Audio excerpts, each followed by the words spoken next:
Hello. For those of you who don't know me, my name is Dr. Chris Bogart, and I am the co-director of the Sasco River Center, a multidisciplinary practice of child and family experts in Fairfield County, Connecticut. Over the last few weeks, my team has been coming up with different ideas about ways to continue to support the community and the clients that we have worked with over the last many years.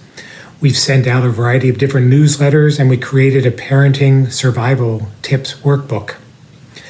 We also thought that it would be a good idea to begin to create a few different videos that might be able to capture some important ideas and suggestions for parents as they navigate these challenging times with the coronavirus crisis. This first video is going to focus upon three very simple concepts that I think are really useful whenever you're attempting to be of support to anybody else. So when we're talking about parents supporting their children, these are three things that I would recommend keeping in mind. The first is a saying or a phrase that you'll often hear whether you're traveling around the country or whether you're listening to a parenting expert. Oftentimes you'll hear people say, "Please put on your own mask before attempting to help others." This very simple statement simply underlies the idea that you cannot be of support to anybody else unless you are in a good place yourself. And so whenever you're thinking about helping your children, it's critical that you first think about what you can do to support yourself. We all need to be sure that we're taking care to get enough sleep, that we're taking care of giving ourselves good nutrition, that we're exercising a little bit, that we're getting downtime, that we're getting time to laugh, that we're getting time to share ideas, that we're getting time to meditate. So during these next several weeks, it's critical that you take care of yourself first before you think about how you're going to be of support to other people. The second idea that I'd like to put out there is the concept that all children need predictability and need schedules to be able to function effectively. In fact, that concept is true for anybody, not just children. We all need schedules and predictability to feel in control of our lives. Right now, we're in a situation where our schedules and our predictability have largely been taken away from us.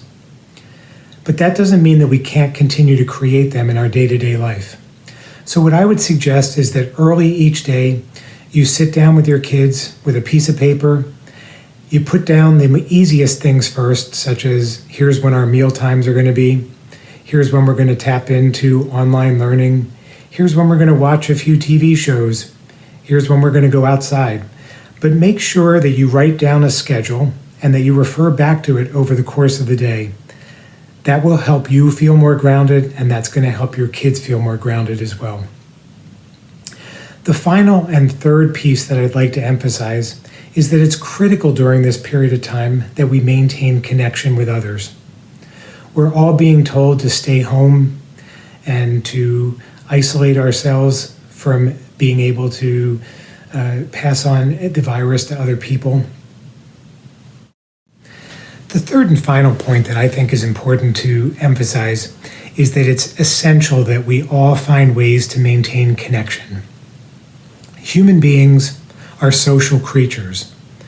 And what that means is that even during this time when we're asked to socially isolate and socially distance ourselves, it's critical that we come up with different ways to connect with others on a continual basis. So as we're helping our children and as we're helping ourselves, it's critical that you find times to have dinners with your family across the country.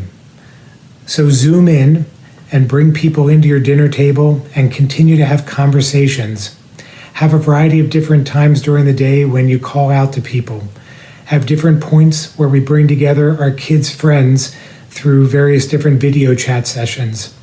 It's essential that we maintain connection, or else we'll create a greater sense of loneliness and we'll lose that foundation that tends to help support us through this period of time.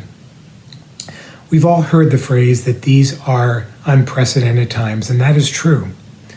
But how we choose to use that term unprecedented time is totally up to us. We can approach it from this negative perspective of what we're being asked to limit ourselves from and what's being taken away from our lives. Or we can look at it as an unprecedented opportunity to take a breath, to really take a few moments to really look at what's valuable in our lives. Our time with our kids, our time to go outside and just breathe, our time to sit and read, our time to meditate. So in these unprecedented times, make them your own unprecedented times that you're using to create a foundation for yourself and for your kids. And try to practice these 3 principles of putting on your own air mask first, of creating structure and schedules, and making sure that you maintain connections. We'll be back to you soon with another set of ideas in the near future, but in the meantime, please take care of yourself and take care of your family. And thanks for spending a little bit of time with me. Good day.